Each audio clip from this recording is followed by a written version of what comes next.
Bom dia, gente, tudo bem? A gente vai começar agora o segundo encontro de estudos sobre Michel Foucault, Corpo e Vida em Michel Foucault.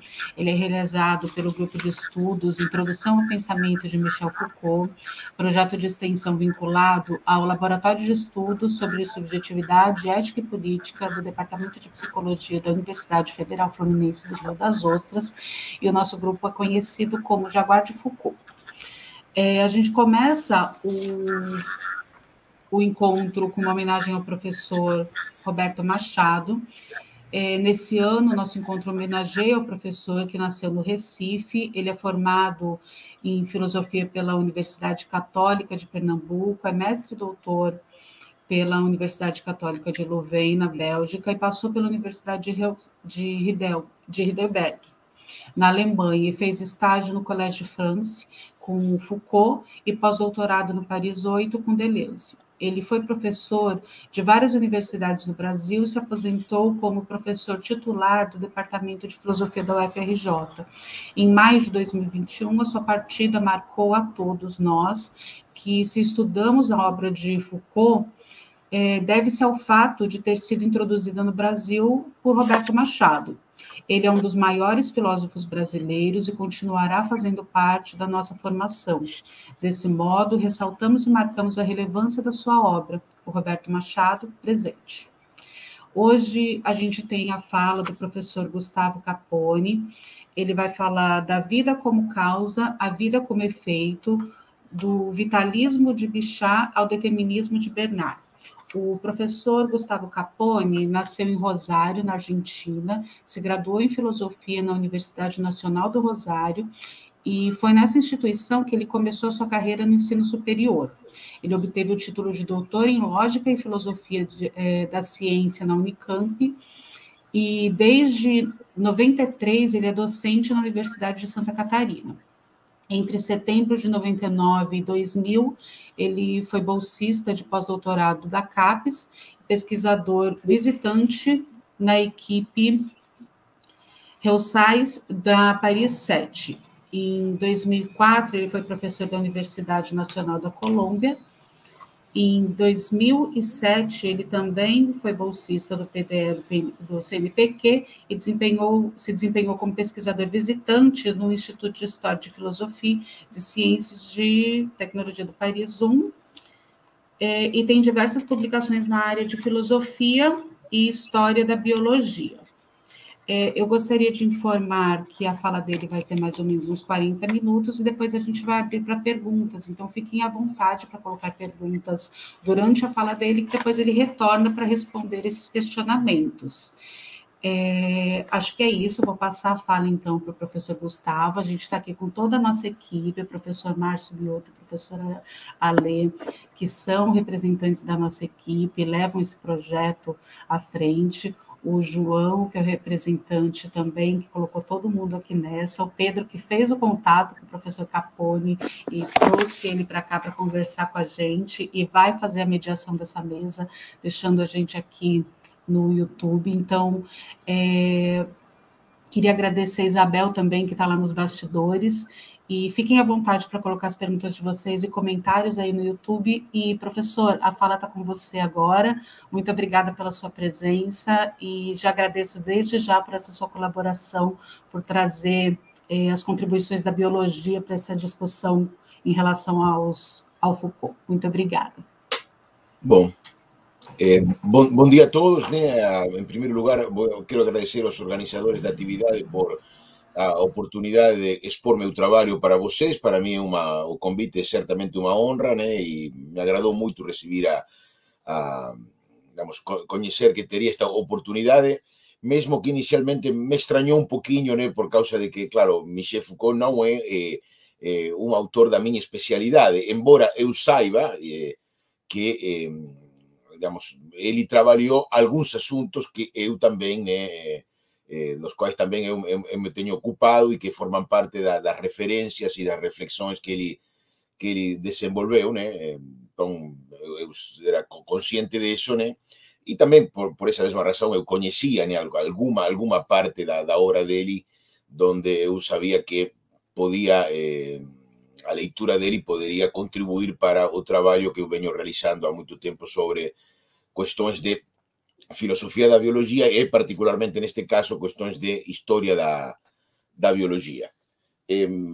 Bom, sobre o tema, né, eu imagino que vai ficar claro, né, o porquê do título da palestra, né, do vitalismo clínico de Bichat ao determinismo experimental de Claude Bernard, imagino, e da vida como causa ou como princípio explicativo, a vida como efeito, né, como resultado. Acho que isso vai ficar claro, né, a porquê da escolha desse título ao longo da exposição. E vou começar então lembrando, né, alguma coisa que diz o historiador alemán da ciência Peter Reil no livro dele, o livro en inglés es Vitalizing Nature in the Enlightenment, seria Vitalizando a natureza na ilustração, né, que ele diz aí uma coisa que, aliás, é o tema geral do livro dele, né, que na segunda metade do século XVIII, né, se configuran duas posições perante a concepção mecanicista da natureza vinda do século anterior, do século XVII, né, o século da Revolução Científica. Uma dessas posições, que aparecem aí no final do século, na segunda metade do século XVIII, é a posição daqueles pensadores que, a maneira de D'Alembert ou Laplace, né, seriam exemplos deles, né, seguiram se ajustando, embora com algumas reticências, a essa perspectiva mecanicista que tinha animado o desenvolvimento da física no século anterior. A outra posição era a posição de aqueles que decididamente iam além desse enquadramento mecanicista, postulando ora a existência de uma matéria vivente com propriedades diferentes dessa matéria inerte que era a única admitida pelo mecanicismo, ora admitindo a existência de forças naturais, embora distintas das forças mecânicas, que eran capaces de animar a matéria, dotando a esa materia de capacidades y propensiones que esas fuerzas mecánicas serían, supuestamente, según él entendían, incapaces de explicar. Mas, seja como for, en un u otro caso, ese vitalismo ilustrado conducía a admitir que, en ciertas órdenes de fenómenos, sobre todo no caso dos seres vivos, a materia mostraba una espontaneidad, uma capacidade de se dar movimento a si própria, sem cuja consideração muitos fatos resultavam inexplicáveis. Buffon, o naturalista mais influente do século XVIII, é o exemplo paradigmático da primeira variante desse vitalismo. As moléculas orgânicas que Buffon postulava para explicar tanto a origem da vida quanto a capacidade de reproduzir-se que os seres vivos possuíam, eran as unidades fundamentais de uma matéria diferente da mera matéria inerte considerada pelo mecanicismo. Como decía, para Buffon existían duas formas de materias. A matéria inerte, considerada pelo mecanismo, e uma matéria orgânica que apresentava propriedades, as propriedades que a gente observa nos seres vivos. En troca, por exemplo, Johann Blumenbach, o naturalista alemán de fin do século XVIII, cuyos trabalhos Kant valorizou muito, que ele retomou en algún sentido Kant os traballos do Blumenbach na terceira crítica na crítica da facultade do julgamento, este Blumenbach constitui un exemplo da segunda forma que o vitalismo podía tomar, non postulando unha materia diferente, sino postulando un tipo de forza diferente. O nisus formativus, esa força que ele chamava Blumenbach, o nisus formativus, que ele postulava, era uma força supostamente capaz de orientar o crescimento e o desenvolvimento dos seres vivos de maneira tal que de aí resultassem formas que evidenciassem essa adequação de estrutura e função que é típica do que Kant chamou depois produtos organizados da natureza. O nisus formativus, poderíamos dizer, era uma força que se impunha às forças puramente mecânicas e até certo ponto a submetia, impondo à matéria configurações com arranjo afins que essas forças mecânicas nunca poderiam explicar. Esclareço, entretanto, que esses vitalismos das forças ontogenéticas, como esse de Blumenbach ou daquele também de outro autor um pouquinho anterior a ele, que foi o Caspar Wolff, non será o foco da miña análise na palestra. O que aquí haberá de nos ocupar é o tipo de vitalismo sustentado por Xavier Bichat, que era un influente médico e fisiologista francés da virada do século XVIII para o século XIX, que foi un dos responsáveis da reformulación do ensino médico na França revolucionaria.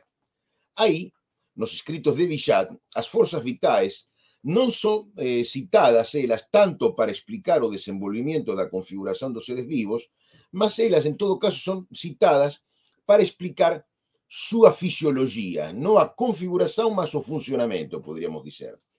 E vou me centrar nele, en Bichat, porque o modo en que ele, Bichat, pensa as forzas vitais é o contraponto máis claro que se pode encontrar para, a partir de aí, entender a novidade implicada nese determinismo experimental efectivamente presuposto na fisioloxía moderna, conforme foi mostrado por Claude Bernard, tanto en seus resultados experimentais quanto nas súas reflexións epistemológicas. Claude Bernard, o fisiólogo francés, cuja obra marca o destino da bioloxía experimental, eu diría, desde meados do século XIX até, eu diría, prácticamente os días de hoxe. Aí, nesa contraposición entre Bichat e Claude Bernard, poderemos visualizar con toda nitidez a ruptura que implica deixar de pensar a vida como unha causa ou principio explicativo para así poder pensar a vida como un efeito ou resultado a ser explicado. Unha ruptura que, de algún modo, já se insinúa en algúns escritos de Georges Cuvier, que foi contemporáneo de Bichat e foi un dos grandes protagonistas do desenvolvimento da historia natural francesa no mesmo período revolucionario no cual gravitou a figura de Xavier Bichat. Mas, como veremos, máis do que en Cuvier, esa ruptura con o vitalismo fica máis evidente na fundamentación da fisioloxía experimental que Claude Bernard propón já na segunda mitade do século XIX. Unha fundamentación que, en grande medida, anticipa o camiño pelo cual haberá de se desenvolver a grande parte da bioloxía contemporánea, como eu já acabei de falar. Mas, para entrar no tema, vamos un poquinho máis atrás de Bichat. Vamos a algo que Kant, volto a Immanuel Kant, diz nunha obra dele non tan coñecida que son os Principios Metafísicos da Ciencia Natural, publicado en 1786. Nesa obra, Kant tiña dito que, lo cito, unha cita que voy a facer, breve, a inercia da materia non significa outra coisa do que a carencia de vida como materia en sí propia. E a vida, segundo ele, segundo Kant, non sería outra coisa do que a facultade de unha sustancia de determinarse a sí propia en virtude de un principio interno. Nese sentido, decía Kant, un corpo é inerte porque carece de cualquier capacidade de darse movimiento por sí propio ou de resistir só desde sí a cualquier agente exterior que o empurre a moverse. E esa capacidade, cuya existencia Kant negaba justamente, sería o que os vitalistas chamaban de vida. Unha cualidade que ele nega, Kant, mas que, justamente, Xavier Bichat atribuía aos seres organizados, ao caso, consideraba esa particularidade, a vida, esa forza, a vida presente nos seres organizados. Os seres organizados, vai dizer Bichat, non son seres inertes, o sea, non están simplesmente deixados á inercia da materia. Eles son justamente, por non seren inertes, por se resistiren á inercia da materia, seres vivos. E sería precisamente en virtude desa vida, en virtude desa capacidade de se sustraíren a cualquier proporción constante entre a intensidade de súas respostas e a intensidade dos agentes que a suscitan, sería en virtude diso, digo, que os seres vivos non somente escaparían a cualquier legalidade que pudiese permitir prever e calcular súas reaccións, mas tamén serían recalcitrantes a cualquier experimentación que pudiese permitir coñecer esa legalidade. Segundo Bichat, entón, con efeito, a fisioloxía, que era a base do coñecimento médico, non podía esperar moito do método experimental. E ela, a fisioloxía, debía desenvolverse fundamentalmente pela vía da observación clínica. A razón diso estaba, precisamente, na distancia existente entre esa perseverancia das leis físicas, esa constancia, permanencia das leis físicas e a instabilidade das forzas vitais. Segundo Bichat, esa instabilidade das forzas vitais, esa labilidade das forzas vitais, esa facilidade que elas têm de variar a cada instante, diminuindo ou aumentando, imprimen a todos os fenómenos vitais, decía Bichat, un carácter de irregularidade que os distingue dos fenómenos físicos caracterizados sempre pela súa uniformidade, esas que se exprimen en leis. As forzas vitais, considera Bichat, son, según Bichat, eu cito, permanentemente variáveis en súa intensidade, súa energía, seu desenvolvimento pasan frecuentemente con rapidez do último grau de prostración ao ponto máis alto de exaltación. Acumúlanse e se debilitan alternativamente nos órganos e toman, sob a influencia das menores causas, mil modificações diversas. En troca, falaba tamén Eli, as leis físicas son fixas, invariáveis, constantemente as mesmas en todos os tempos e son a fonte de fenómenos sempre uniformes. E para corroborar esa diferenza, Bichat pedía comparar a facultade vital de sentir con a facultade física de atrair. A atración, decía ele, a atración gravitacional, era sempre en razón da masa do corpo bruto en a cual ela é observada, en cuanto que a sensibilidade, que é unha facultade vital, unha facultade orgánica, troca sin cesar de proporción na mesma parte orgánica e a mesma masa de materia. Quer dizer, diferentemente da regularidade que impera nos fenómenos físicos, todas as funções vitais son susceptíveis de múltiplas variações. Elas se afastan frecuentemente de seu grau material, de seu grau natural, perdón, escapando a todo tipo de cálculo, nisso insistía moito Bichat, e así, decía Eline, para matematizar ese fenómeno serían necesarias tantas fórmulas cuantos casos se apresenten. Por iso, conforme Bichat tamén falaba, neses fenómenos non se pode prever nada, outra vez unha cita, nada se pode predicer nen calcular. Por iso, o único que temos a respeito deles son aproximações e, en geral, aproximações incertas e inseguras. Así, en cuanto a matematización dos fenómenos era un objetivo perfectamente factível e legítimo na física, esa matematización, segundo Bichat, podía resultar enganosa no caso da fisioloxía. A respecto deso, ele falaba, e cito outra vez a Bichat, a invariabilidade das leis que regen os fenómenos físicos permite someter ao cálculo todas as ciencias que os ten como objeto, en cuanto que, se aplicadas aos actos da vida, as matemáticas non poden jamais ofrecer fórmulas gerais. Calculamos a órbita dun cometa, a resistencia dun fluido que percorre un canal inerte, a velocidade dun proyectil, etc. Mas calcular, como Borelli, a forza dun músculo, con Keill, a velocidade do sangue, con Jurin Lavoisier, a quantidade de ar entrado en un pulmón, é asentar sobre areia movediza un edificio en sí mesmo sólido, mas que cae a cualquier momento por súa falla na base. Sendo precisamente a vida, entendida como conjunto de forzas vitais, o que explica a ocorrencia e as particularidades deses fenómenos que non se ajustan á legalidade física. A vida, sin ser nada sobrenatural, non é alheia a orden, sin ser nada sobrenatural, ela é alheia a orden física e tamén, e non somente ela é alheia a orden física, sino que ela se resiste, e podemos decir así, se revolta contra esa orden física, va en contra da orden física. Bichat llega a dizer, inclusive, que a vida, e esa é a citación tal vez máis coñecida dele, a vida é o conjunto de funções que resisten á morte. E para ele, morrer, para Bichat, non era outra coisa do que se subordinar a orden do inerte, isto é, a orden física. Por iso, para evitar esa subordinación, era preciso que os seres vivos estivesen animados por unha forza que, como digo, mesmo sendo natural, fose distinta das forzas físicas e permitiese resistir a esas fuerzas físicas.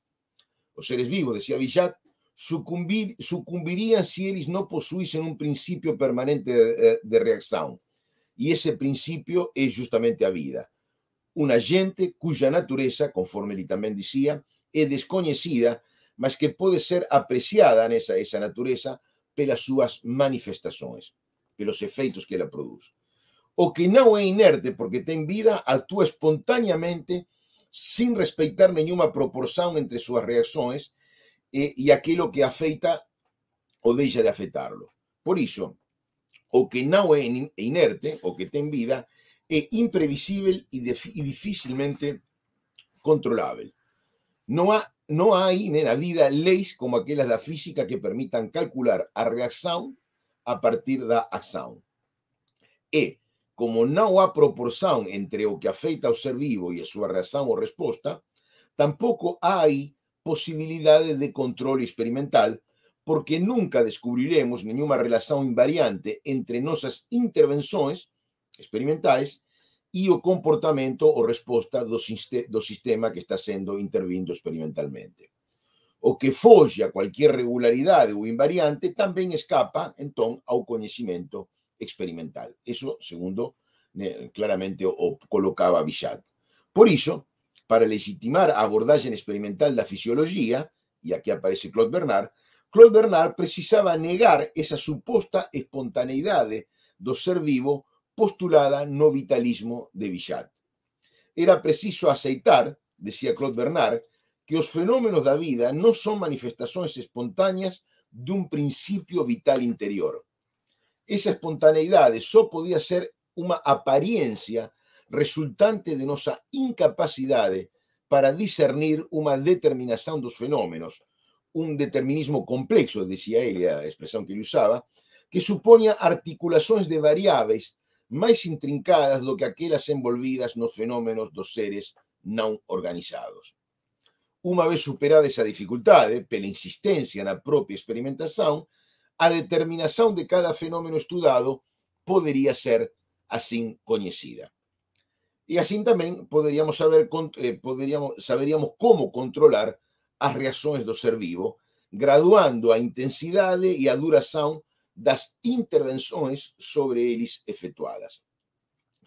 Si a mediación de una inasible fuerza vital estaba descartada, si se podía descartar esa posición de Bichat, ese control experimental era perfectamente factible conforme Claude Bernard entendía. Y o efectivo establecimiento de algunos invariantes fisiológicos, tanto cuanto a obtención de diversos resultados experimentalmente reproducibles, que Claude Bernard ya tenía conseguido, ratificaban esa posibilidad.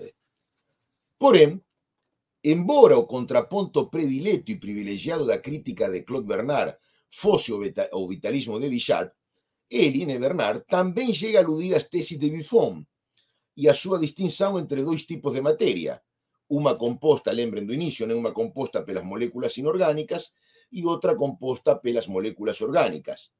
Esas moléculas orgánicas, segundo que Buffon se sustentaba, yo ya falei, presentaban características y modos de comportamiento peculiares. Peculiaridades cuya consideración permitía explicar las particularidades de cuerpos organizados, entre ellas a tendencia a aglomerarse segundo principios propios y también a capacidad de se reproducir. De fato, cuando Kant sublineaba o carácter inerte de toda materia, lembren de Kant, que falei antes, o que él estaba haciendo era impugnar ese vitalismo buffoniano ao que Bernard no dejaría de aludir, o caracterizando justamente como una especulación, como decía Bernard, ya totalmente superada, Bernard ya situado a mediados del siglo XIX. Mas, ya que yo menciono ese punto, también se podría ser oportuno señalar que nos mediados del siglo XIX, cuando Bernard delinea o programa de fisiología experimental, o vitalismo no era ainda un cachorro morto, digamos, podemos decir, estaba gravemente ferido, tenía sido criticado, estaba siendo colocado en cuestión, mas no estaba acabada a cuestión do vitalismo.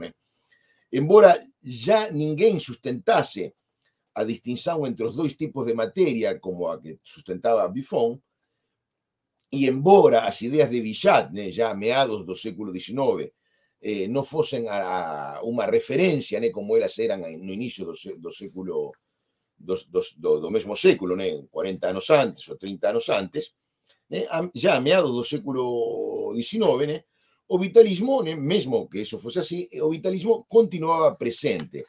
De fato, por exemplo, uma figura tão influente na época como foi o Johannes Miller, né, o fisiólogo alemán, que foi um dos articuladores da teoria celular, né, também uma figura importante, né, ele, por exemplo, está claro nos trabalhos dele, ele sustentava tesis claramente vitalistas.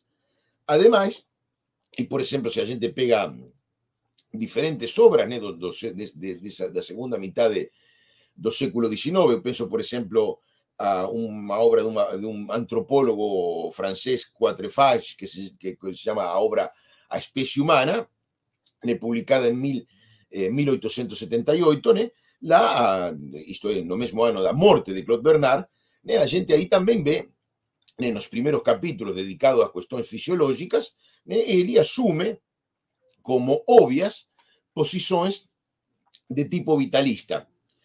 Quizá não tão próximas de Bichat, mas seguramente próximas das tesis que Miller, né, o Johannes Miller, tinha sustentado, né, em seu momento.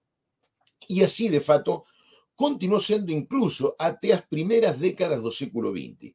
De fato, por exemplo, a ideia de entelequia, sustentada no início do século XX por Hans Driech, é um exemplo claro, um embriólogo alemán, un alemán dedicado a biologia do desenvolvimento, ¿no? Na época a gente ainda falava de embriólogo, né? Essa ideia de entelequia, então, sustentada por Hans Driech a inicio do século XX, é um exemplo claro e conhecido da persistência de um vitalismo da ontogenia, né? Um vitalismo do desenvolvimento, semelhante ao sustentado por Blumenbach, se lembram daquele fisiólogo alemán, né, no fim do século XVIII e início do século XIX. E a meados do século XX, essas ideias, né, todavía meados do século XX, essas ideias eram ainda objeto de algumas tardias discussões que possivelmente só foram totalmente encerradas em início da segunda metade do século, quando o advento da biologia molecular. Por exemplo, alguns escritos de Georges Canguilhem, né, datan de uma época em que a questão ainda não estava encerrada, né? Digamos, o que recém estava, digamos, no campo da biologia, digamos, o vitalismo estava passando a ser já definitivamente, né, uma peça de museu. Como cena, e agora sim, independentemente desta última questão, e voltando agora sim outra vez a Claude Bernard e a sua fundamentação da fisiologia experimental, eu acho que é importante assinalar que para Claude Bernard, estava muito longe ele estava muito longe, né, de ignorar os fenômenos que davam, né, ele não ignorava o tipo de fenômeno que geravam, né, estimulavam a adopção de tesis vitalistas, né? Como fisiólogo competente que ele era, ele não podia ignorar essas coisas. Num primeiro olhar, ele sabia a resposta que o Claude Bernard sabia, né? A resposta que um organismo dá a mudanças de seu entorno sempre parecem escapar a qualquer regularidade físico-química. E assim, essas respostas só parecem explicáveis pela postulação de uma espontaneidade própria do ser vivo. Assim, enquanto a temperatura de uma pedra sempre tende a se equiparar com a temperatura de seu entorno, um cachorro saudável e bem alimentado pode manter seus 38 graus de temperatura corporal, não obstante a temperatura de seu entorno seja muito maior ou muito menor do que sua própria temperatura. A pedra, podemos dizer, se comporta fisicamente de uma forma previsível, em troca, o cachorro, do ponto de vista físico, se comporta mal, digamos, a temperatura dele não se equipara com a temperatura do entorno. Todavía, e conforme Claude Bernard muito bem argumentada, para explicar essa resistência às mudanças do entorno, não era necessário postular a intervenção de forças vitais, nem tampouco era preciso postular uma peculiaridade inerente à matéria orgânica. No lugar disso, era suficiente reconhecer que a determinação dos fenômenos fisiológicos podia ser mais complexa e mediada por variáveis e sistemas de variáveis muito mais difíceis de desentranhar do que aqueles envolvidos na determinação dos fenômenos que aconteciam nos fenômenos inorgânicos. E para compreender esse determinismo complexo que Bernard introduz, e digo, é para explicar esse determinismo complexo que Claude Bernard apela para a noção de meio interno. Esse conceito será o recurso pelo qual Bernard poderá explicar essa aparência de sublevação à ordem física que certamente dava espaço ao funcionamento, ao qual dava espaço ao funcionamento orgânico. Mas ele, mas ele faz isso, né? Ele consegue explicar essa aparência de espontaneidade dos fenômenos físicos, dos fenômenos orgânicos, sem conceder nada ao vitalismo. Conforme os resultados experimentais obtidos por Bernard começavam a mostrar, ao se abrir o que poderíamos dizer a caixa preta do meio interno, o fisiologista se encontrava com uma trama de sistemas de regulação que, determinando as variáveis fisicoquímicas específicas do organismo, permitiam entender sua articulação com as variáveis do meio externo, sendo somente o conhecimento e o controle dessas variáveis o que permitia explicar e reduzir essa aparente espontaneidade dos seres vivos em que o vitalismo se adormecia maravilhado, mas também impotente. Assim, aí onde Bichat via um obstáculo impossível de ser superado para a ciência experimental, aí, nesse lugar, Claude Bernard só reconhecia uma dificuldade, sim, mas uma dificuldade a ser superada. Era preciso, então, estudar a complexa organização do ser vivo para assim entender essa aparência de espontaneidade vital, mostrando que ela obedecia a uma trama complexa de invariantes a ser descoberto justamente pela via experimental. Assim, a condição de ser vivo, a condição de estar vivo, que reconhecemos em alguns sistemas naturais, já não seria entendida como efeito de uma força particular, a chamada força vital, e no lugar disso, essa condição seria considerada como o corolário de uma organização, como o resultado de certa convergência na operação dos diferentes componentes do sistema orgânico. A vida, para dizerlo então de outra maneira, já não seria um princípio explicativo, mas sim o resultado, o efeito a ser explicado por esse determinismo complexo ao qual Claude Bernard reiteradamente alude em seus escritos. E seria essa organização de variáveis que estaria encarregada de produzir e preservar essa condição de estar vivo. Uma condição que, ademais, pode descrever-se como a geração e a manutenção da distinção entre um meio interno e um meio externo. Um meio interno cujos estados são relativamente independentes dos estados do meio externo, ou meio circundante. E aí fica evidente o algo explicativo que pauta o trabalho do fisiologista.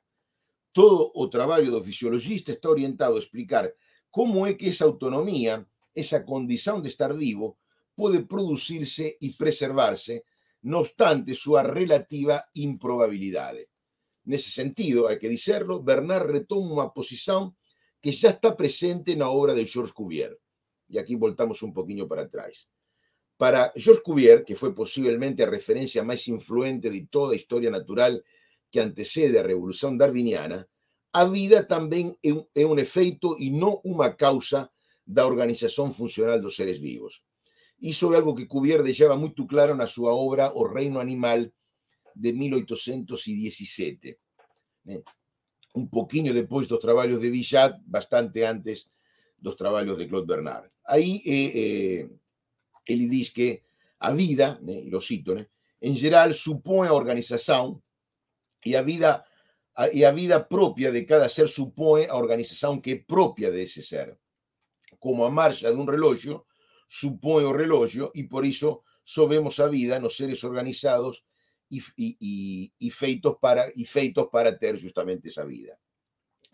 A retórica de Cuvier, quando a gente lê os textos dele, ainda está um pouquinho permeada de vitalismo, o que indica que a ese respeito ele não tinha alcançado a compreensão que depois alcançou Claude Bernard. Assim, nas suas lições de anatomia comparada de 1805, um pouquinho antes, Cuvier ele diz que a vida exerce, texto textual, uma ação contrária a que sin ela producirían as afinidades químicas ordinarias.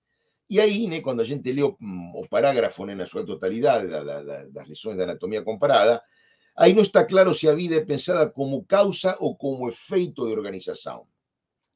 Porque, tamén hai que dizerlo, a propia idea de organización tampouco ela é suficiente para romper con o vitalismo.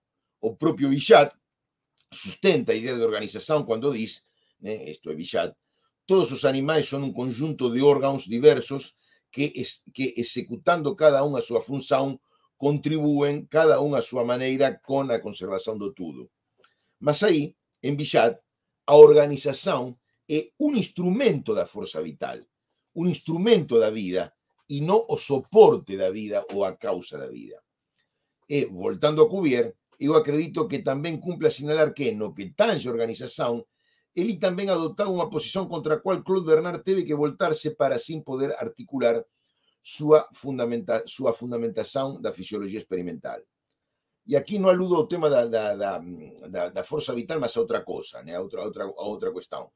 Aludo a iso que poderíamos caracterizar como o organicismo extremo de Cuvier. Un organicismo que tamén parecía impedir o uso da experimentación en fisioloxía.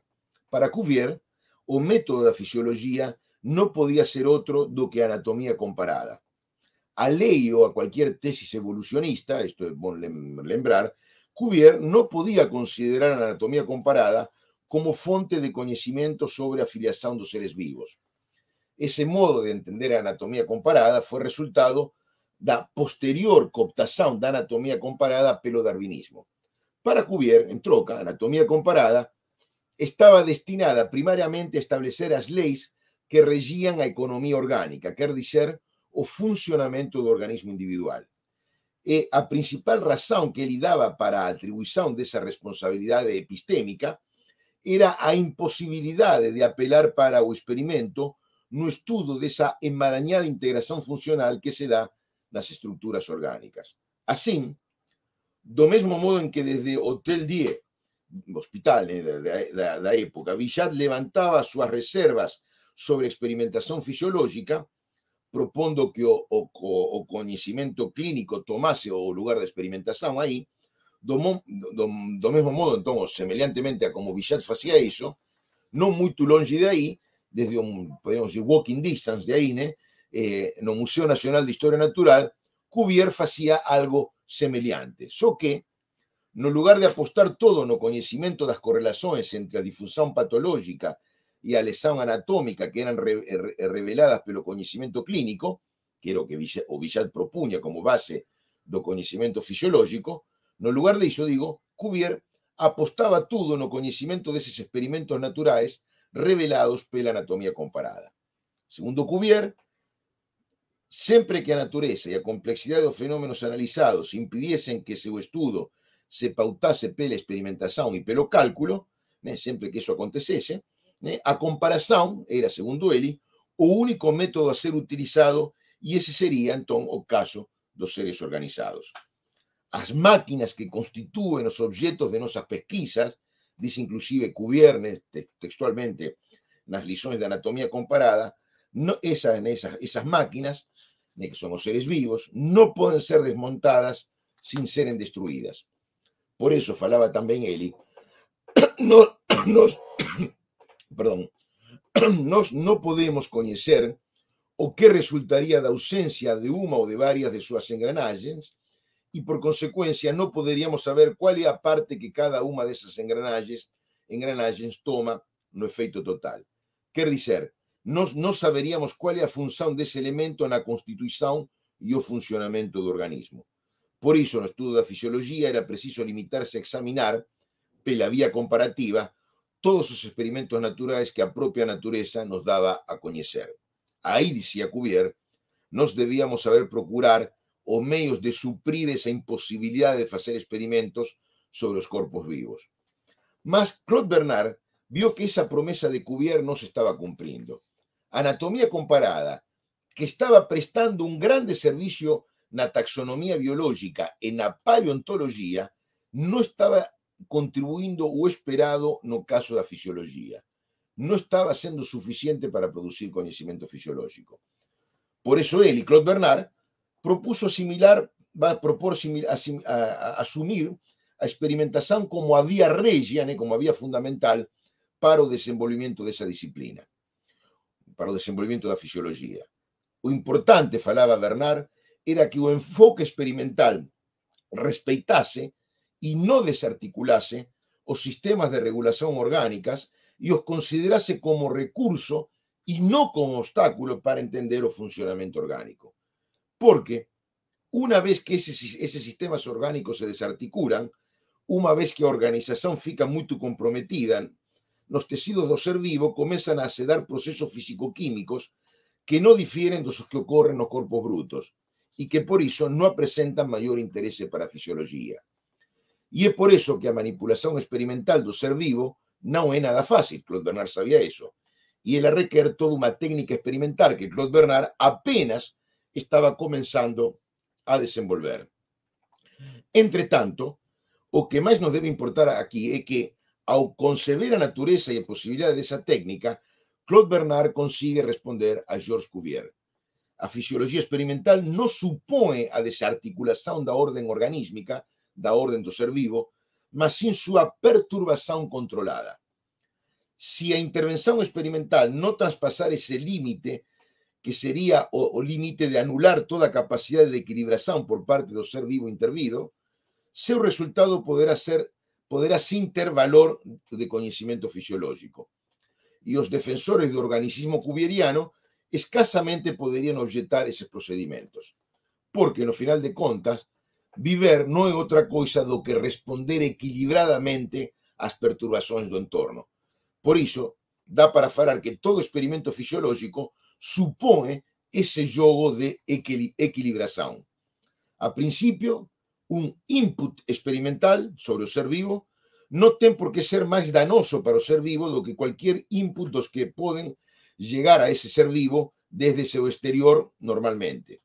E a manipulación experimental da circuitaría interna dos mecanismos de controle non ten por que ser algo moito diferente das lesões, traumas ou anomalías de funcionamento de diversa índole as que todo ser vivo debe responder ao longo da súa existencia. En todos os casos, o organismo responde porque está funcionando, e no caso da experimentación, do que se trata é de detectar os invariantes que rigen esas respostas e ese funcionamento. A acción do experimentador seguirá unha reacción do sistema experimental, a posteriori, da acción do experimentador, seguirá unha reacción do sistema experimental cuya ocurrencia ya supón que ese sistema, esa máquina, está funcionando, isto é, que súa organización está preservada. Por tanto, o resultado desa intervención non deixará de nos mostrar os principios operacionais desa máquina delicada que é o ser vivo. O que importa é saber escoller e planejar esas intervencións experimentais para que elas produzan resultados que sexan inteligíveis e cognitivamente relevantes. Con todo, para que esa abordaxe experimental fose realmente fructífera, era imprescindible que ao seguir ela non se descoñecese o innegável núcleo de verdade que existía no organicismo de Cuvier. E con eso me refiero justamente ao recoñecimento desa armónica organización funcional das estructuras orgánicas que Cuvier tanto tiña insistido. E entón, acho que con eso posso concluir miña experimentación, miña exposición, situando entón a Claude Bernard, tentando fundamentar o inicio tentando fundamentar o desenvolvimento, da fisioloxía experimental, en virtude de un contraponto, por un lado con Cuvier, diciendo, a experimentación non ten por que entrar en contradicción con a organización do ser vivo, isto é, essa intrincada organização interna do ser vivo, na qual toda estrutura tem uma função a desempenhar, não pode ser, não tem por que ser um obstáculo para a experimentação em fisiologia. Pelo contrário, a experimentação em fisiologia pode tomar como ponto de partida a existência dessa integração funcional e se valer dela, justamente, ou pressupor que ela existe, para assim melhor compreender os princípios que rigem essa integração. Mas, por outro lado, né, o que foi o início da palestra, né, a possibilidade do desenvolvimento dessa fisiologia experimental mostrava, né, que Bichat tinha errado em uma coisa, né? Isso que ele chamava a vida, né, que Bichat postula como explicação fundamental do fenômeno fisiológico, para Claude Bernard justamente era aquilo que debía ser explicado. A vida no explicaba nada, sino que a vida debía ser explicada como un resultado e un produto da propia organización que a fisiología experimental debía comprender e debía analizar. Bom, teño algunhas outras coisinhas para falar, mas ficarán en todo caso para a versão escrita. Professor, queria agradecer a sua fala. Eu fiquei aqui com uma fala sua que ficou me ressoando, assim, né? Estava até comentando com o pessoal, falei, teve uma frase que você me falou, né? Viver e responder equilibradamente às perturbações do entorno. E para mim ficou muito potente, né, essa sua fala de trazer a questão da vida mesmo, né? Porque para a gente da psicologia é muito importante pensar nesse corpo como um corpo que de fato responde ao entorno e de uma forma equilibrada, né? Então, como que esse sujeito que a gente pensa como sujeito humano, mas que a biologia pensa, eu acho que talvez de uma forma mais ampliada, né? Não pensa só como o sujeito ser humano, mas pensa em todos os sujeitos, né, que estão vivos, mas a gente pensa sempre nessas relações, né, entre o interno e o externo, e aí eu até comentei com um grupo de pesquisa essa semana, eu falei, gente, eu nunca imaginei que existisse uma filosofia da biologia. Falei, para mim isso foi uma área totalmente nova que surgiu, inventaram agora para mim. Eu até comentei com o Márcio e com a Lê, eu falei, gente, surgiu assim na minha cabeça, e aí fui pesquisar sobre o que era essa área, eu falei, que coisa maravilhosa é pensar que, de fato, a gente precisa pensar sobre as coisas que já existem. E acho que a sua presença assim, para o grupo de pesquisa foi bastante importante para ampliar essa concepção de vida mesmo, porque é pensar que, eu acho que o Márcio ele trouxe um termo para a gente também, né, que pensar a vida não é pensar a vida sempre, é como se a vida existisse há muito tempo, mas a gente começa a pensar a vida em um determinado momento, né? E aí a filosofia da biologia ela vai fazer isso também, né? Em que momento a gente começa a pensar a vida e como a gente vai pensar a vida a partir desse determinado momento. E você traz esse percurso, né? Que vida a gente está pensando e de que modo a gente está pensando essa vida. A gente tem uma pergunta da Viviane da Paz ali. Eu vou começar com essa pergunta, para, de repente, a gente já começar a nossa discussão. Ela pergunta o seguinte, ó, nessa ruptura com o vitalismo, o conceito de vida muda de fato? E depois tem uma outra pergunta. Você quer que eu já leia as duas ou você quer responder essa primeiro? Me leia as duas, dependendo aí, eu posso responder por separado, em função de como sejam as perguntas. E aí tem a outra que diz o seguinte, o senhor poderia comentar um pouco mais sobre a noção de meio interno, como ela se dá antes e após Bernard, e como o método experimental atua sobre o sistema de equilíbrio do organismo? Então, vamos, são duas questões bem diferentes. Sobre a questão da vida, claro, é uma boa pergunta, porque em certo sentido a gente pode dizer, olha, a mudança é muito importante, a mudança em termos epistemológicos é radical e não, digamos, não poderia ser menor, não poderia ser, desculpa, maior. Imagina, a vida em Bichat é justamente postulada como princípio explicativo e como tal inexplicável, princípio que, digamos, vai explicar o fenómeno fisiológico, mas ele mesmo é inexplicável, enquanto que Claude Bernard vai a pensar a vida, os fenómenos, e sobre todo os fenómenos vitais em geral, como produtos de uma organização. Ou seja, a vida passa de ser a resposta, como em Bichat, para ser justamente o problema a ser explicado, a ser resolvido. Essa é uma mudança importante. Porém, há outra coisa, digamos, que mostra também a inteligência de Bichat digamos, a perspicacia do pensamento dele. En definitiva, o que tanto Bichat como Claude Bernard están preocupados es con esa apariencia de que podríamos llamar de mal comportamento físico da vida. Lembren outra vez do exemplo do cachorro. Você tem en uma caverna, donde tem uma fogueira acesa, un cachorro e uma pedra perto da fogueira. En un momento a fogueira acaba, se apaga, e a partir desse momento a pedra vai ir perdendo temperatura e a temperatura dela se vai equiparar totalmente com a temperatura de toda a caverna. Coloco uma caverna para deixar de lado o vento, esse tipo, para simplificar as variáveis. En troca, o cachorro não vai acontecer nada disso, o cachorro vai continuar na sua temperatura de 38 graus, pelo menos enquanto ele esteja bem alimentado e saudável. Isso é, digamos, nós podemos dizer, isso é uma resistência, podríamos, não? Bichat entendia isso como uma resistência à inércia do entorno, do entorno no vivo, do entorno físico e químico. E, digamos, y Claude Bernard, digamos, también está interesado en esa resistencia.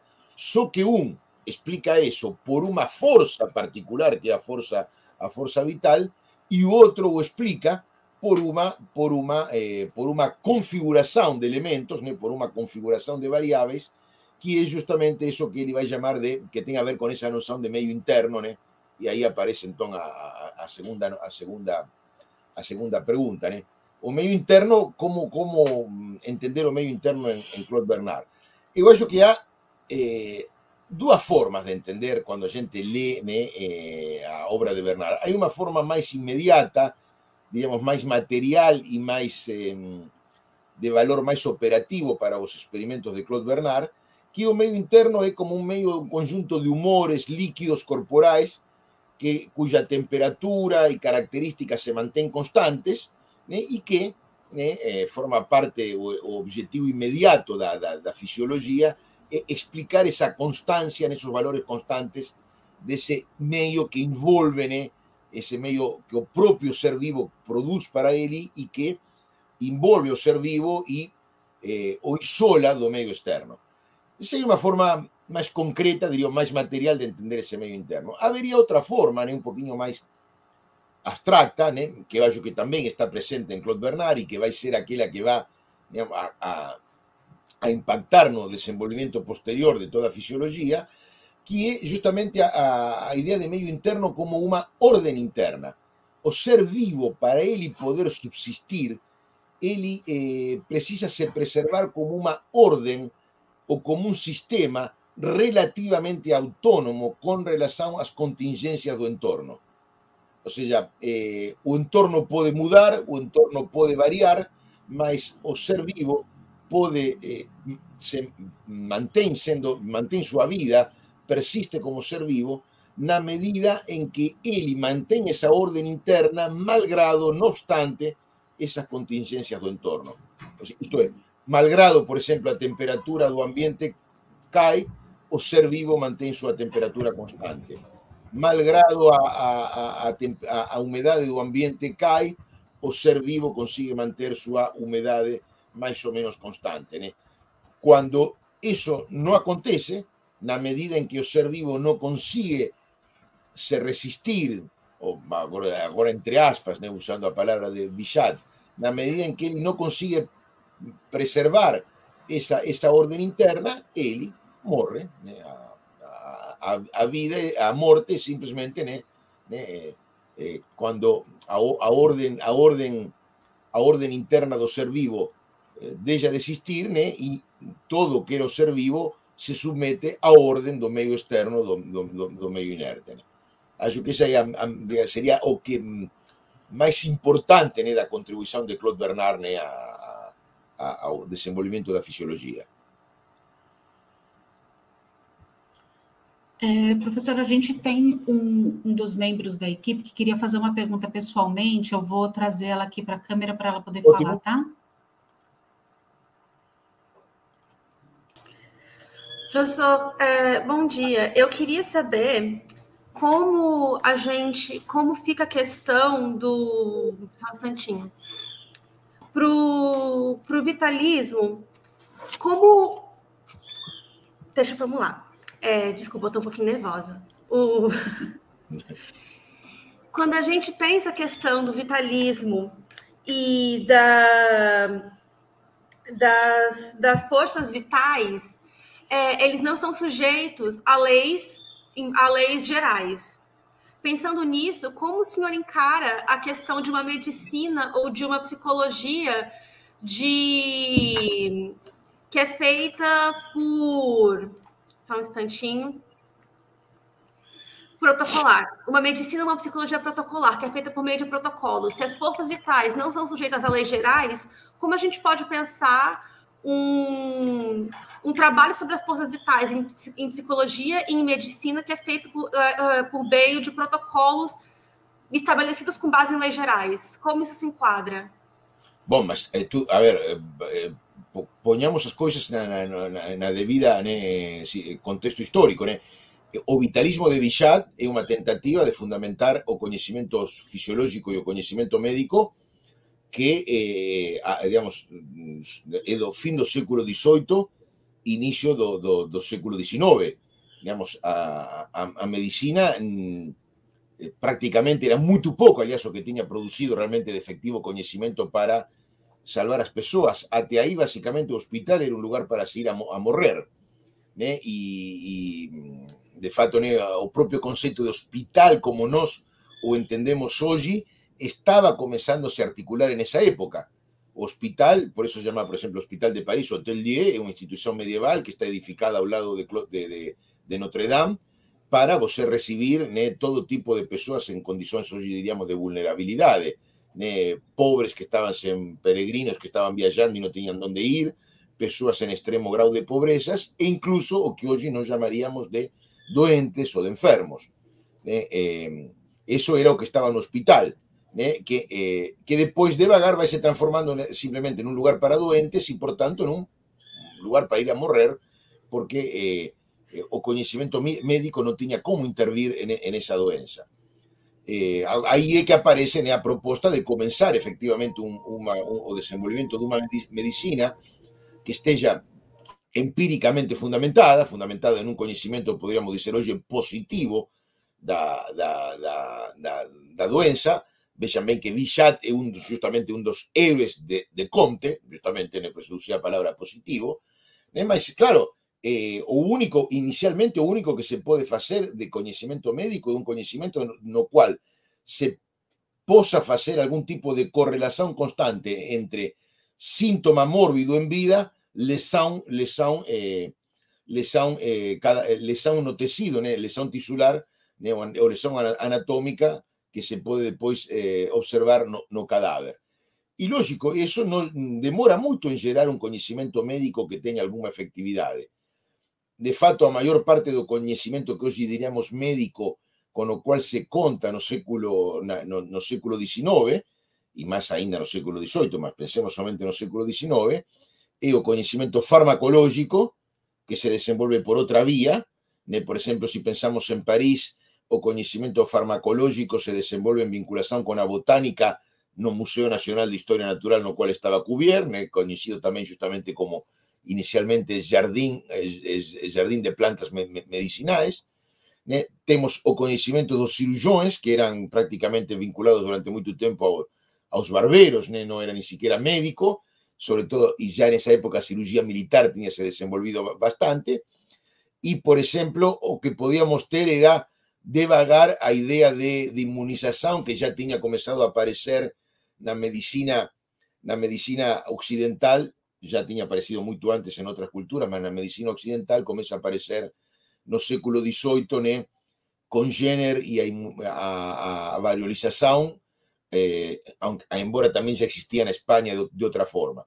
Mas o que nós chamamos de conhecimento médico não existia, e a meados do século XIX, quando arranca Claude Bernard, diz, bom, pela via proposta por Bichat, não vamos a chegar absolutamente a nenhuma parte, temos que desenvolver um conhecimento físico que seja efectivamente capaz de intervir sobre os processos mórbidos, sobre o processo patológico. E a ideia de intervenção experimental supõe justamente a ideia de invariante experimental. Para que você possa intervir sobre algo experimentalmente, tem que haver uma proporção sempre, embora difícil de encontrar, entre a magnitude e a natureza da intervenção experimental e a magnitude e a resposta do sistema intervido. Então aí começam a aparecer invariantes, ou seja, digamos, e o que nós chamamos de fisiologia e medicina moderna justamente se basa em uma superação, em um abandono do vitalismo de Xavier Bichat.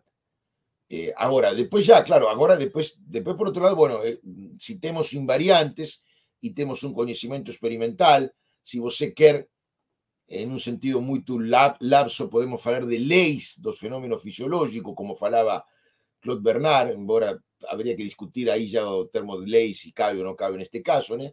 Mas começamos a ter um conhecimento de correlações e regularidades constantes que acontecem no fenômeno fisiológico, que já, sobre todo no século XX, começam a permitir realmente uma intervenção efetiva sobre os processos patológicos. Agora, claro, de aí, depois já se dá outro passo, mas isso já tem a ver com a história da medicina em geral, que é a excessiva, eu acho, protocolorização. Bom, todo se transforma em protocolo na medicina, né? Talvez isso a gente possa um pouquinho duvidar de até que ponto isso seja totalmente algo positivo, né? Mas eu acho que, em todo caso, se temos que olhar, digamos, a esse abuso do estabelecimento de protocolos para qualquer intervenção médica, claro, isso, digamos, já supõe de alguma forma uma medicina como Claude Bernard está pensando, embora não possamos responsabilizar a Claude Bernard de todo isso, né? Porque eu acho que Claude Bernard era até um pouquinho ingênuo. Ele pensava em um médico que pensasse como um cientista, que perante o problema que tratasse, né, a doença como um problema de pesquisa, né, como uma incógnita de pesquisa a ser resolvida, cada doença, né, o cada quadro patológico, né, como un problema de pesquisa a ser resolvido, e aí estariam os invariantes da fisiologia que o ajudarían para intervir sobre ese caso particular. A medicina dos protocolos moderna parece ter desistido do médico como cientista. E o médico é un simples tecnólogo que aplica un conhecimento que ele nunca gerou, un conhecimento cuja lógica ele não conhece. Mas isso já é uma história posterior àquela que eu estou analisando, né? Muito obrigada, professor, pela resposta à pergunta. Eu tenho uma outra pergunta aqui que foi gerada pela equipe, e ela diz o seguinte: como se define um objeto dotado de forças físicas e de forças vitais? Como se define o que é vivo e o que não é vivo? A gente consegue hoje definir, então? É que, a ver, justamente, a ideia de definir o ser vivo a partir das forças vitais é uma ideia que ficou atrás. Já digamos, isso é passagem, é o vitalismo, digamos, é uma ideia que foi languideciendo ao longo do século XIX, né? E já não fica mais nada de todo isso, né? Agora, bueno, como entendiam os vitalistas, digamos, como se define, digamos, um ser que não, digamos, que não está vivo simplesmente, agora em geral. Bom, você tem leis físicas e na medida em que o comportamento de um ser se pode predizer, calcular ou explicar mais imediatamente por essas leis físicas, você não vai precisar de apelar para nada semelhante a uma força vital para explicar esse comportamento. Justamente, Bichat era levado a postular a forças vitais porque os seres vivos apresentavam reações, evidenciaban formas de reagir aos estímulos do entorno que não havia, na época, forma de explicar en virtude das forzas físicas ou de mecanismos químicos. Tinha existido antes, no século XVII, o que se llama iatroquímica e a iatromecánica, que son tentativas de aplicar o conhecimento, por exemplo, da mecânica, as leis da mecânica para explicar os fenómenos fisiológicos. E isso se manifestaram como vías mortas no desenvolvimento do conhecimento médico. O mesmo acontece con a iatroquímica. Non se chegou a nada por esa vía. E un poquinho nesse sentido, Bichat, e aí a recuperação que faz Comte de Bichat, é dizer, bom, estamos brincando de cientistas, não estamos fazendo nada sério. O sea, a pessoa pretende explicar eso pela força mecânica, mas não está explicando absolutamente nada. Então temos que deixar-nos de especulações, podemos dizer hoje, pseudocientíficas, e vamos a ver o que efectivamente acontece no processo de doença. E aí aparece essa ideia do conhecimento clínico, articulando sempre o conhecimento do vínculo do síntoma mórbido com a lesão anatômica, dizendo, bom, esse é o ponto de partida do conhecimento médico. Claro, depois temos Claude Bernard, já é outra coisa. Claude Bernard vai dizer, bom, isso tampouco é suficiente. E então temos que abandonar a ideia de força vital e entender que essa resposta que não parece fácil de explicar em termos de leis físicas e químicas do ser vivo, não responde justamente a forças vitais, mas responde a uma complexidade organizacional. Os seres vivos estão organizados de uma forma complexa, digamos, os sistemas de órgãos, as estruturas dos tecidos apresentam características que permitem essas respostas aparentemente contrárias às leis físicas, mas que de fato acontecem sempre dentro da legalidade física. Por isso, Claude Bernard vai dizer que ele é um determinista em oposição justamente ao vitalismo de Bichat. Mas é necessário entender, o vitalismo já não está em questão. Ele, como eu dizia, todavía no fim do século XIX, algumas pessoas tinham alguma retórica vitalista. Todavía, incluso no século XX, quando existia dificuldade para explicar algum fenômeno fisiológico ou embriológico, houve especulações de tipo vitalistas, mas o vector de progresso do conhecimento biológico não foi o vitalismo de jeito nenhum, foi justamente a perspectiva experimental de Claude Bernard, que é uma negação desse vitalismo. Professor, acho que a sua fala traz uma perspectiva assim do quanto a gente não consegue separar, né, esse biológico desse histórico, que a gente precisa caminhar junto, né, como se fossem paralelos de fato. Eu fiquei pensando, a pergunta da Isabel, ela traz uma perspectiva bastante potente nesse sentido, de que a gente precisa pensar de fato, né, no quanto esse biológico ele está atrelado ao histórico, sociológico, que vai se manifestar nas situações que são cotidianas, né? Esse biológico ele está ali perpassado por como a gente vai atuar em cima desse corpo, né? Como que a gente atua como médico, como que a gente atua como filósofo, como que a gente atua como psicólogo, em cima desse corpo que é biológico e fisiológico, existe um jeito de atuar em cima desse corpo. Eu acho que passa por esse processo que você trouxe, né? Primeiro se atuava por esse corpo como um corpo que simplesmente era um corpo vital, né? Era um modo de olhar para esse corpo ali que era um corpo quase que como uma máquina, e agora a gente olha para ele de um modo diferente. E acho que essa perspectiva é muito importante. Eu vou trazer o resto da equipe para conversar com a gente agora, que acho que o Márcio e a Lê têm algumas coisas importantes para trazer de considerações sobre as suas falas também. E acho que é isso.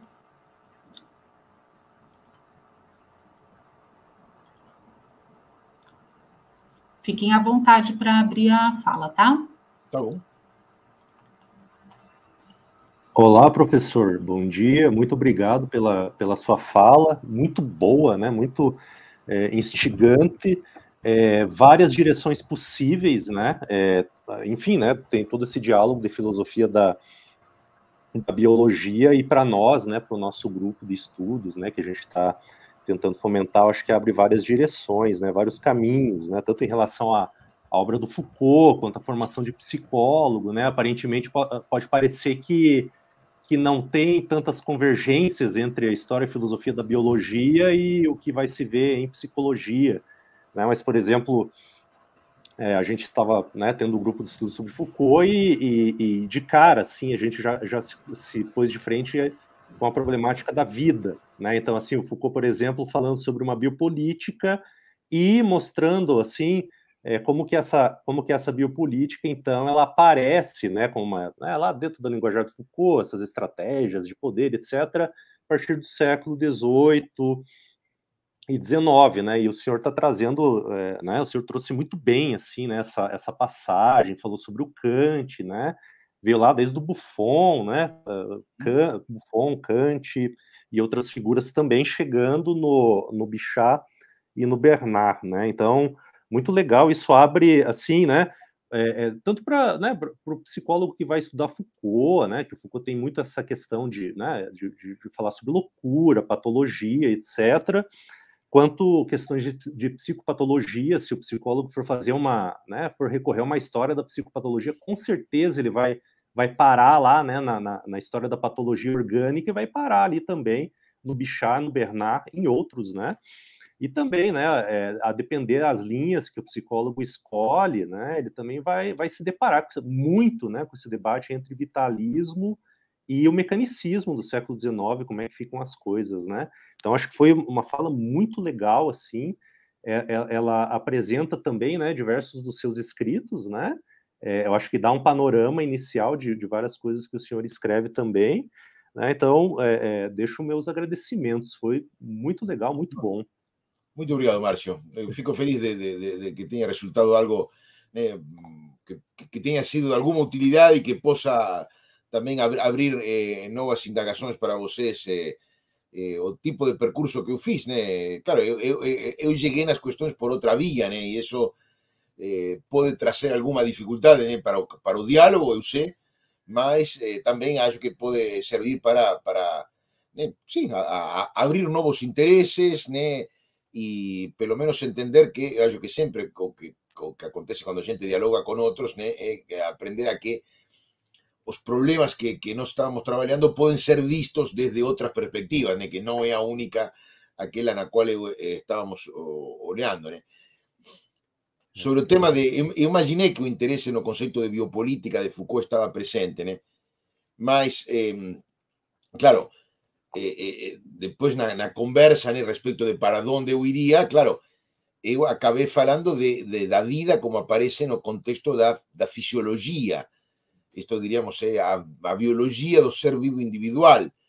Eu imagino que o conceito de biopolítica de Foucault tem a ver com uma dimensão biológica diferente, que seria uma questão mais demográfica, né, de populações, embora populações que podem estar afetadas, né, pela doença, né, mas é uma outra perspectiva de análise, mas que justamente eu acho que entender cuál era el tipo de vida sobre la cual discutió el pensamiento médico no sentido más limitado do termo, pode servir para base para colocar melhor, né, ou tentar entender melhor esse conceito diferente e interessante que é o conceito de biopolítica, né? Digamos, claro, digamos, no se llega inmediatamente a partir de Bichat ou de Claude Bernard a esse conceito, né? Tem que mediar alguma outra coisa, né? Digo, a referência à população é muito importante também. É interessante, né, professor, como que, assim, né, eu mencionei a biopolítica, que até é um pouco o que o nosso grupo estava estudando, né, mas, assim, isso que o senhor falou abre a muitas questões do Foucault mesmo, né, do início da obra do Foucault. Ele está interessado em falar sobre diferenças entre patologia mental e patologia orgânica. Ele recorre, né, a esses fisiologistas do século XIX, do século XX, assim, né? Então abre muita coisa, assim, né, a fala do senhor. O tema que eu falei tem mais a ver com os primeiros escritos de Foucault, por exemplo, El Nacimiento da Clínica, ou, por exemplo, claro, eu falei bastante de Cuvier, né, que é um naturalista ao qual Foucault dá muita importância em as palavras e as coisas. Essa é digamos, eu achei interessante, né, trazer ele um pouquinho, né, porque ele aparece em as palavras e as coisas. Eu imagino que muitas vezes os leitores das palavras e as coisas não acham, né, claro, como uma coisa muito... ¿Qué será este Georges Cuvier, né? Quando a gente estuda, entra nestes temas pelo lado da história da biologia, é um autor tão importante que, bom, de uma forma ou outra a gente tem que acabar entendendo ele, porque senão não entende nada do que acontece na biologia, sobretudo na história natural, anterior à publicação da Origem das Espécies, né, que também é outra ruptura importante que também não entrou em consideração aqui na minha palestra, né? Professora, eu também quero muito agradecer a sua disponibilidade, sua presença. E essa semana, na reunião de equipe que a gente faz, né, antes, para afinar o trabalho, a gente conversava retomando por que o evento desse ano tem o título Corpo e Vida, né, o enunciado. Nós estávamos estudando o 5º capítulo da História da Sexualidade do Foucault, que ali ele traz os elementos, né, da biopolítica inicialmente, e nós paramos nesses dois conceitos, corpo e vida, né? E por isso esse evento, esse ano, a gente pensou em trazer pensadores para nos ajudar a pensar esses dois conceitos.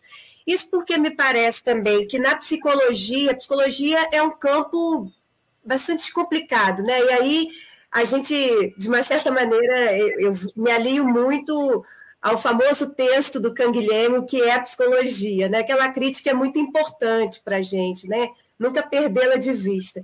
Então, então, o meu complicado para a psicologia se refere àquela crítica do Canguilhem. E aí, esse complicado da psicologia, que é um campo de conhecimento muito difuso, muito disperso, também é isso, mas pouco pensamos sobre o que é a vida. Em termos, assumimos como atitude prática o cuidado da vida, mas pouco fazemos uma problematização do que seja a vida. Pouco conhecemos ou pensamos, ou estabelecemos uma crítica sobre essa categoria. Então, essa sua fala é muito importante para a gente, né? E não é à toa que a gente, pelo menos esse grupo aqui, se interessa pelo pensamento do Foucault, e nesse momento estamos nos debruçando sobre a biopolítica, mas, de fato, não dá para fazer um sobrevoo sobre esse conceito, né? Porque, em última instância, ou a gente assume essa prática protocolar, como a Isabel trouxe na pergunta dela, e é um perigo, ou a gente fica, né, numa especulação sem muito rigor, né? Então, a psicologia ela precisa, de fato, se colocar problemas e questões sobre, né, a vida e o corpo para a gente entender ou pensar, né, o que é cuidar da vida e do corpo, né, o que outras práticas e referências a gente produz. Então, muito obrigada mesmo pela presença, né, e pela disponibilidade em conversar conosco. Sobre, bom, sobre qualquer tema que a gente entre, sempre a gente, digamos, tem alguma parte que a gente ignora e corre o risco de falar alguma coisa sem fundamento. É impossível, né? Qualquer assunto que a gente comece a trabalhar ou em qualquer momento do desenvolvimento de uma pesquisa, a gente sempre está rozando assuntos sobre os quais a gente não conhece, né? Isso é inevitável. Bom, e por isso as conversações, os congressos e todo este tipo de atividade para nos complementarmos um pouco. Vou fazer tomando esses dois conceitos, corpo e vida, né? Para fazer como se fosse um resumo do que eu falei. Em Bichat, a vida é o que explica o funcionamento do corpo. Em Claude Bernard, é o funcionamento do corpo o que explica a vida. Essa é, acho que, um resumo da distinção entre estes dois fisiólogos, né, que eu fiz. Né? Com Claude Bernard, a vida deixa de ser uma coisa misteriosa, né? Justamente porque já não é mais um princípio explicativo, passa a ser um efeito a ser explicado, né? Um efeito, em todo caso, tem um efeito algo mais superficial e menos misterioso do que em Bichat.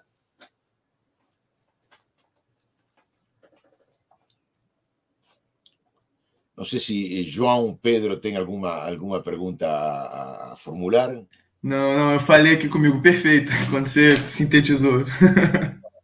Tá bom, então. Eu só quero agradecer a sua presença.